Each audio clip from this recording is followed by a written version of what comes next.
Today in my media and persuasion speech, we're going to be talking about magnitude of dissonance, and the two factors we'll be talking about are the importance of the cognitions and the degree of cognitive overlap.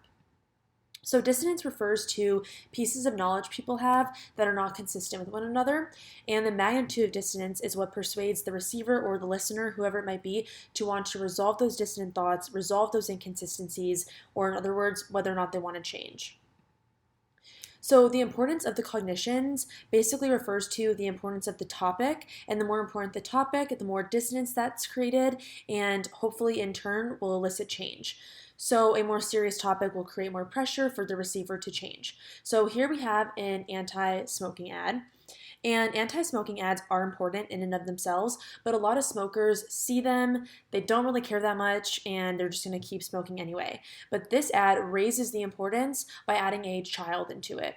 So by adding this child and by having him saying, I'd love to quit smoking, but my dad won't let me, referring to secondhand smoke, it's raised the importance, and it will hopefully lead to the receiver being persuaded to then solve the dissonance.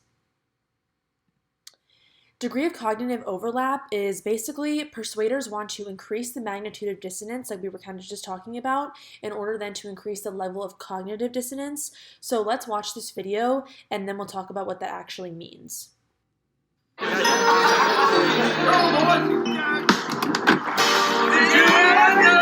that you're my hero? I can fly higher than an eagle. You are the wind beneath my wings. RBT means you need a plan B, so don't drink and drive. Plan your Lift Legend instead. Authorised by the Queensland Government, Brisbane. So here, the receiver was given an inconsistency. So they might usually drive drunk, but this video creates some sort of dissonance in their head by giving them another option. So the hope is that the dissonance is great enough for them to feel pressured enough to resolve that dissonance and ride with Lift Legend, which was the company of this advertisement instead. So it might not be enough to warrant change, but that is the goal behind an advertisement like this. And that's why I said on the previous slide that it's better to have more extreme cognitive dissonance. So it's not the greatest cognitive dissonance. They're kind of just choosing, maybe I'm going to ride in the back seat of a car versus being behind the wheel. But it does create enough for them to hopefully feel pressured and make that change. And that's what it means when it says degree of cognitive overlap.